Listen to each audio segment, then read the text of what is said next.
जय श्री राधे राधे राधे। प्रिय साथियों, प्रिय बंधुओं, आज एक बहुत ही सुंदर प्रश्न पूछा गया है। और साथियों, यद्यपि मैं कई बार बता चुका हूँ, फिर भी मेरे साथियों ने पूछा है कि साहब आप बताने का प्रयास करें कि मेघनाथ का जो शरीर था, सिर था, शरीर से अलग था, फिर भी कैसे हंसा। मेघनाथ का जो शरीर अलग था और सिर अलग था, तो सिर कैसे हंसा, क्या कारण था, तो ये पूछा है साथियों।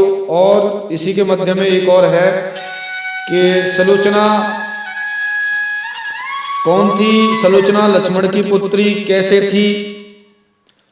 तो इस तरीके से दो प्रश्न पूछे गए हैं, सलोचना लक्ष्मण की पुत्री कैसे थी और मेघनाथ का सिर क्यों हंसने लगा, क्या रहस्य है।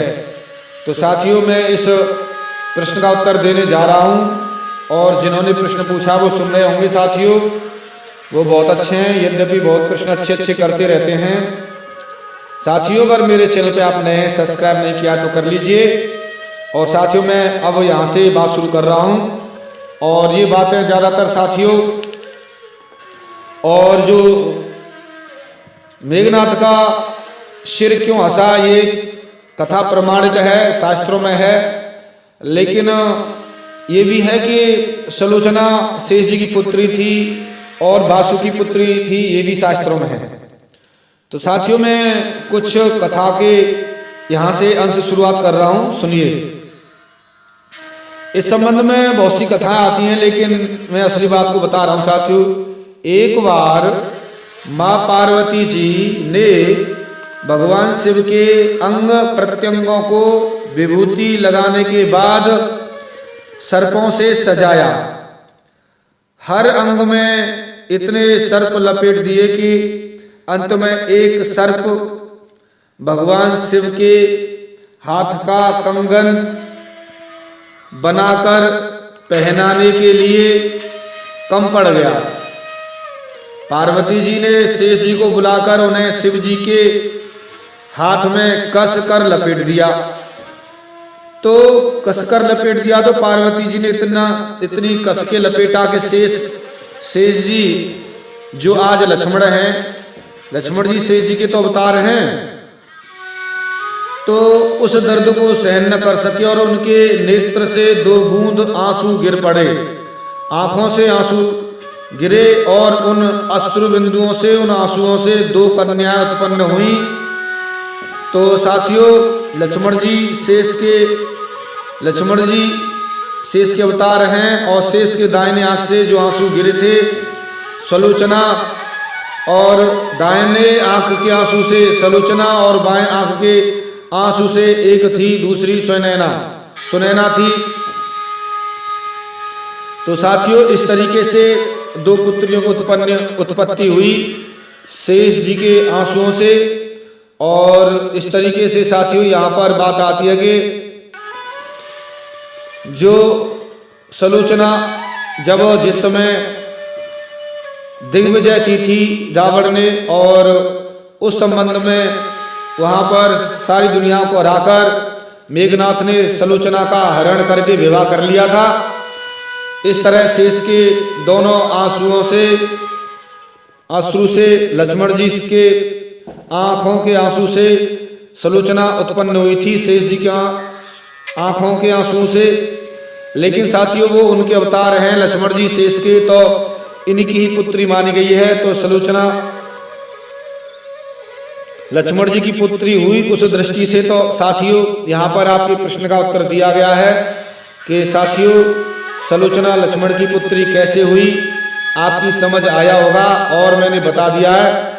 और साथियों, आगे का जो दूसरा प्रश्न है उसे और उत्तर देने जा रहा हूं साथियों, और आपने बड़े गौर से सुन रहे होंगे। अगर समझ नहीं आता तो बार बार वीडियो को रोक कर सुन सकते हैं।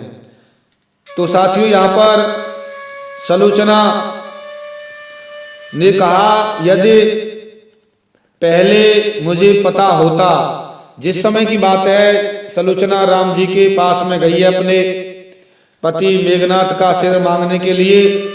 तो उस समय सभी कहते हैं ये तो पत्र चलो हाथ से लिख दिया, लेकिन ये सिर हंसकर दिखा दे तो मान जाएंगे सलोचना। तो उस समय सलोचना कैसी है, तो उस समय कहती हैं कि रामादल में मेघनाथ का सिर जब हंसा था तो यही सुनकर हंसा था। क्या सुनकर हंसा था कि उस समय सलोचना ने कहा था कि यदि आपने पहले बताया होता, सलोचना बोल रही है उस सिर से, मेघनाथ से के सिर से, यदि आपने पहले बताया होता तो मैं अपने पिता शेष को बुला लेती और वे युद्ध में आपकी मेघनाथ की सहायता करते, पतिदेव आपकी सहायता करते, तेरा कुछ न बिगड़ता। और मेघनाथ का सिर यही सुनकर कहते हुए हंसा। क्या हंसते हंसते क्या कह रहा है सिर मेघनाथ का कि हंस पड़ा। सलोचना तू यही नहीं समझती, तेरे पिता ने ही, लक्ष्मण ने ही मुझे मारा है, तू बुलाती किसे है। ये लक्ष्मण शेष जी हैं, इन्होंने ही, तेरे पिता ने तो ही मुझे मारा है। सलोचना इन्हीं ने हमें मारकर तुझे विधवा किया है। सलोचना लक्ष्मण को देखकर स्तब्ध रह गई कि पिता ने ही पुत्री का सिंदूर पहुंच दिया। लक्ष्मण करते भी क्या, मेघनाथ की मृत्यु भी तो लक्ष्मण के सिवा अन्य किसी से नहीं हो सकती थी। अंत में लक्ष्मण के आंखों में सलोचना की स्थिति देखकर आंसू भर आए, और परंतु जो होना था वो हो चुका था। सलोचना पति का सिर लेकर सती हो जाती है। उस समय सलोचना के दुख को देखकर लक्ष्मण अपनी पुत्री सलोचना के दुख को देखकर वहां पर साथियों रोए हैं और बहुत जोर से विलाप भी किया है, दुख भी हुआ है। तो साथियों मैंने आपको बताने का प्रयास किया कि शेष जी की पुत्री लक्ष्मण जी शेष जी के अवतार हैं। इस कारण से उनकी पुत्री हुई और उन्होंने ही मेघनाथ को मारा था। इस कारण से मेघनाथ का सिर हंसा। साथियों मैंने ये बातें आपको बता दी हैं, और नहीं समझ आई है तो साथियों जरूर आप कमेंट करें।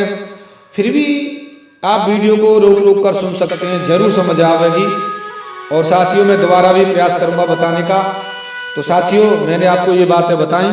मिलता हूं किसी एक विशेष गहरे रहस्य के साथ में। साथियों कहीं कहीं शास्त्रों में वासुकी को शेष भी कहा गया है, शेष को वासुकी भी कहा गया है। कई जगह ऐसी बातें आती हैं कि ब्रह्मा की शक्ति पाकर मेघनाथ ने नागलोक पर आक्रमण करके नागराज वासुकी को जीत लिया था, और तो उस दृष्टि से वासुकी को जीत लिया और अपने भवन में लाकर सैया से बांध दिया। वासुकी को नागराज द्वारा जीवित छोड़े जाने की प्रार्थना की कि मुझे जीवित छोड़ दें। तो उस समय उन्होंने जीवित नहीं छोड़ा साथियों। तो जब नहीं छोड़ा तो साथियों उस समय उनको बड़ा दुख फील हुआ, और उस दुख के कारण उन्होंने साथियों निवेदन किया कि आप मुझे छोड़ दीजिए, लेकिन नहीं माना। और उस समय मेघनाथ ने दंड में वासुकी की कन्या सुलोचना को ले लिया। माने ठीक है ये दंड आप मुझे अपनी पुत्री का विवाह कर दीजिए, क्योंकि वासुकी नाग को ही शेषनाग कहा गया है। वासुकी की कन्या होने के नाते सुलोचना को शेषावतारी लक्ष्मण की कन्या माना जाता है साथियों, और इस कारण से शेषावतारी लक्ष्मण की कन्या सुलोचना को माना जाता है। और उसी शेष जी ने, लक्ष्मण जी ने ही मेघनाथ का सिर काटा था, वध किया था। इस कारण से साथियों आपकी ये बातें समझ आई होंगी। मिलता हूं किसी एक विशेष गहरे रहस्य के साथ में, तब तक के लिए जय श्री राधे राधे राधे, जय श्री राधे राधे राधे, जय श्री राधे।